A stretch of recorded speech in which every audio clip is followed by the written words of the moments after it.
Well, take a peek at the infrared imagery here, Jessica, because it's sort of interesting. That's the heart of the storm right now. And whenever I show you this, you can usually see that little donut hole where the eye is. You're not seeing it right now. And sometimes you'll get, clouds that blow over the eye, but it's just really starting to fall apart in terms of the eye, okay? There's still a lot of storm. Here's what we've got for your 9 o'clock numbers. All right, the winds are blowing at 105 miles per hour.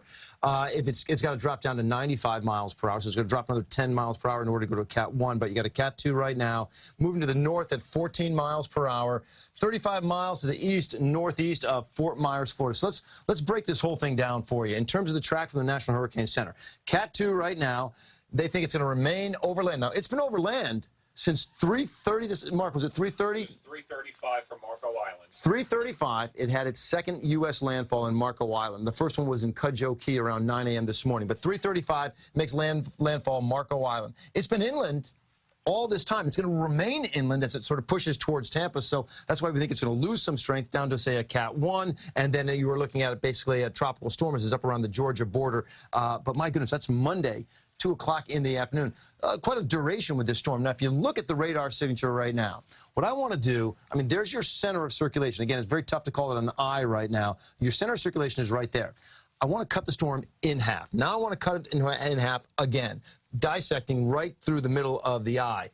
It's this upper right quadrant that has been so dangerous, and it's always dangerous because it's the quadrant of the storm that is most likely to spawn the most tornadoes. We've had them today in Broward County, Miami-Dade County as well. Yes. Miami-Dade County as well. And look at this. We still have a tornado warning just to the area south of Daytona Beach. Let's go back to that radar signature one more time.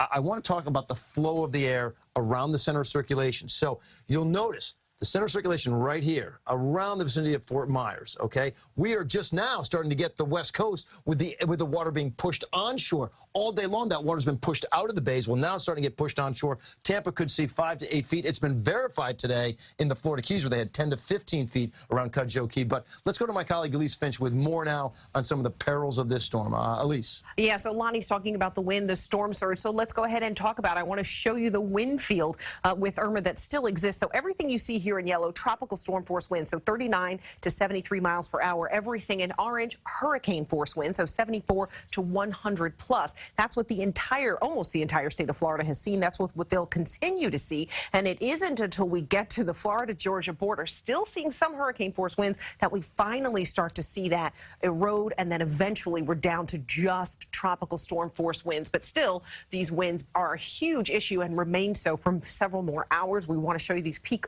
gusts again. 142-mile-an-hour wind gusts in Naples, and 130 for Marco Island, 120 for Big Pine Key, Cape Coral 101, Miami International Airport a 94-mile-an-hour wind gust, Key West at least 91. So that's what we're talking about. That's one of the reasons why storm surge becomes such a huge issue with those winds now as the direction switches and starts piling the water onshore. That will especially be an issue in Tampa, where storm surge there, the bay basically just really acts as a funnel. So we could see some really devastating storm surge there. But you can see the hurricane warnings for almost the entire state still remain. And of course, we're talking about rainfall for the west coast here, the Tampa area, just north and south of that. 10 to 15 inches of rain, could see 20 in some isolated areas. As you head to the east coast of the state, 8 to 12 inches with some isolated areas seeing 16 inches. And then, of course, it's not just Florida. You head to Alabama, you head to Georgia, parts of South Carolina. We are also looking anywhere from 2 to 5 and then 4 to 8 inches of rain, with a few isolated areas could see as much as 10